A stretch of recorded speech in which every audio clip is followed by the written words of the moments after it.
10 ऑगस्टच्या पहाटे गडचिरोली जिल्ह्यातल्या जप्तई आश्रमशाळेमध्ये एका सर्पानं सामूहिक सर्पदंश केला आणि त्यामध्ये काही विद्यार्थिनींना आपले जीव गमवावे लागले। तर समृद्धी नेता या 14 वर्षीय मुलीला उपचारासाठी नागपूरमध्ये 15 ऑगस्टला दाखल करण्यात आले। गेले 10 दिवस तिच्यावर नागपूरच्या या शासकीय वैद्यकीय महाविद्यालय म्हणजे मेडिकलमध्ये उपचार सुरू आहे। ती आता उपचाराला प्रतिसाद देत असल्याचं तिच्या वडिलांनी आता सांगितलेलं आहे। तिचे वडील स्वतः आपल्यासोबत आहेत। मला सांगा, समृद्धीची तब्येत आता कशी आहे? तुम्हाला दिलासा मिळतोय का आता तिला?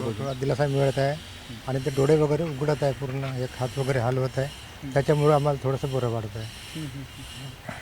आणि ज्यावेळी ही सगळी घटना घडली होती त्यानंतर काय स्थिती होती आणि आज जेव्हा तिच्यावर उपचार होत आहे त्यावेळी काय तुम्हाला वाटतं सर? ज्यावेळी ते डोळे उघडत नव्हते तेव्हा आम्हाला खूप खंबीर वाटत होतं। आता ते डोळे उघडायला लागले, थोडंसं बरं वाटत आहे आम्हाला।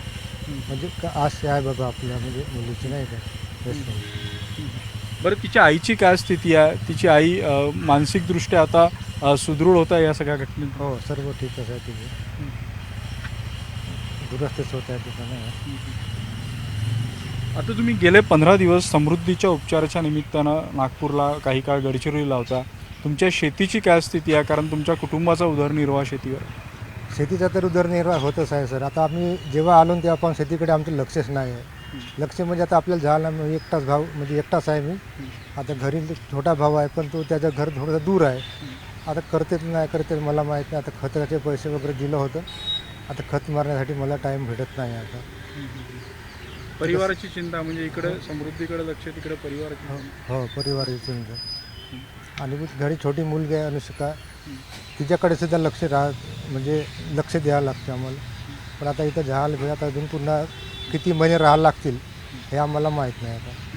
बरं, तिच्यावर जे काही उपचार होतं त्यापासून तुम्ही समाधानी आहात? तुम्हाला तिच्या उपचारासाठी सर्व प्रयत्न केले जातात? सर्व प्रयत्न करत आहेत, डॉक्टर साहेब वगैरे पूर्णच प्रयत्न करत आहेत। मुलीचे मामा आपल्यासोबत आहेत। मला सांगा, तुम्हाला ज्यावेळी मी आधी भेटलो त्यावेळी फार चिंता होती, आज चेहरा थोडा दिलासा देणारा वाटतोय।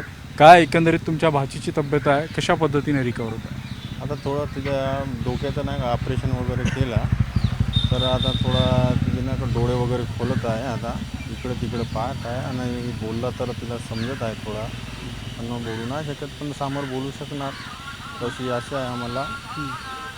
तर तिची ट्रीटमेंट चांगली होत आहे, तर आता पाऊस समोर कसं काय होतं। नक्कीच त्या भागातले सामाजिक कार्यकर्ते डॉक्टर आशिष करोटी आपल्यासोबत आहेत। सर, वैद्यकीय भाषेमध्ये काय सांगाल? कशा पद्धतीनं ती उपचाराला प्रतिसाद देत आहे? काय तिच्यावर नेमके उपचार? नमस्कार, मी डॉक्टर आशिष कोरेटे।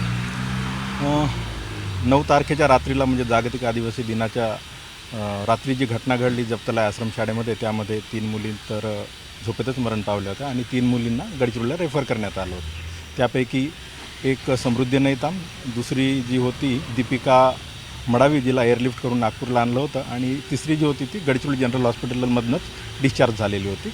आणि त्या ठिकाणी ही जी आहे समृद्धी नैताम ताई, ती गडचिरोलीवरनं 15 तारखेच्या अर्ली मॉर्निंगला या ठिकाणी रेफर करण्यात आलेलं होतं। तेव्हा मग लेफ्ट आयसी ब्लीड होतं, इंट्राक्रॅनियल ब्लीड होतं लेफ्ट साईडला, त्यामुळे लगेच डॉक्टर गिरी सरांनी त्यांची डिकॉम्प्रेसिव्ह क्रॅनिओटॉमी सर्जरी केलेली होती।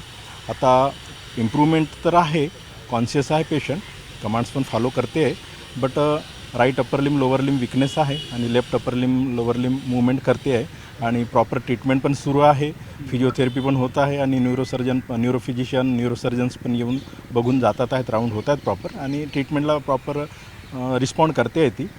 आता जस्ट बघून आलो तिला, तर HB पोस्ट ऑपरेटिव्हमध्ये तसं हिमोग्लोबिन कमी होतं, 8.4 ग्रॅम आहे।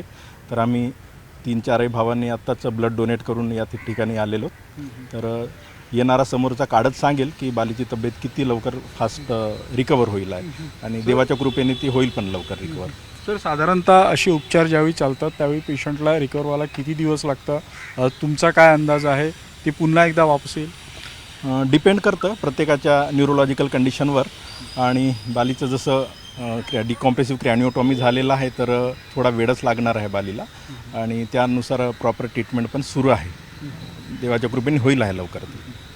नक्कीच आपण पाहतोय की गेले 15 दिवस समृद्धीवर सुरुवातीला गडचिरोली आणि आता नागपूरमध्ये उपचार सुरू आहे.